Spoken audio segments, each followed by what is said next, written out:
entre Benjamin Biolay et Michel Fugain, les relations ne sont pas apaisées.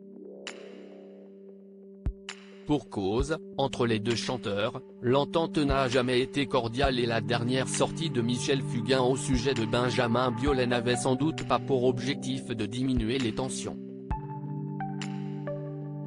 Sur les ondes de Sudinfo, le 25 novembre 2022, le chanteur de 80 ans a tout simplement déclaré ne pas aimer la proposition artistique de son ennemi juré.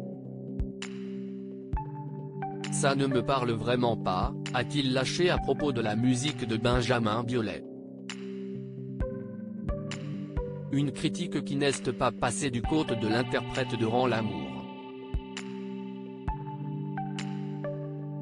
Ainsi, en story de son compte Instagram, dimanche 27 novembre 2022, il lui a tout simplement répondu avec la délicatesse et le tact qui le caractérisent bien. Moi non plus je n'aime pas ce que tu fais monsieur Michel Fugain, mais je ne me sens pas obligé de te harceler par presse interposée depuis 2008, a-t-il écrit en légende d'une capture d'écran d'un article reprenant la sortie du père de Marie Fugain. De quoi relancer la petite guerre entre les deux artistes. Mais Benjamin Biolay a des comptes à régler avec de nombreuses personnes et n'a pas que des amis dans le monde des people. En effet, il est aussi victime de nombreuses offensives de Michel Polnareff.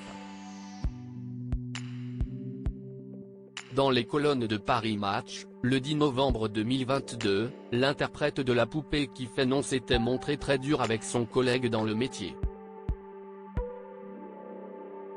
Biolay, je ne sais pas qui s'y est, avait-il lâché, avant de se moquer du nom de ce dernier, les bio ?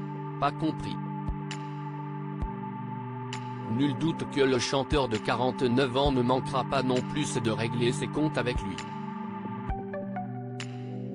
Benjamin Biolay en guerre avec de nombreux artistes ces dernières années, en plus de faire la une des médias grâce à ses talents de chanteur-compositeur-interprète, Benjamin Biolay est aussi connu pour ses échanges tous plus salés les uns que les autres avec d'autres artistes tels que Benabar, Nicolas Bedos et la scène rap française en général.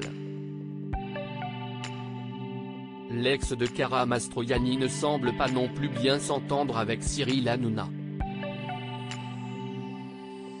Sur le plateau de Touche pas à mon poste, le trublion de C8 avait assuré qu'il avait déjà très mal parlé de lui et l'avait donc menacé en direct.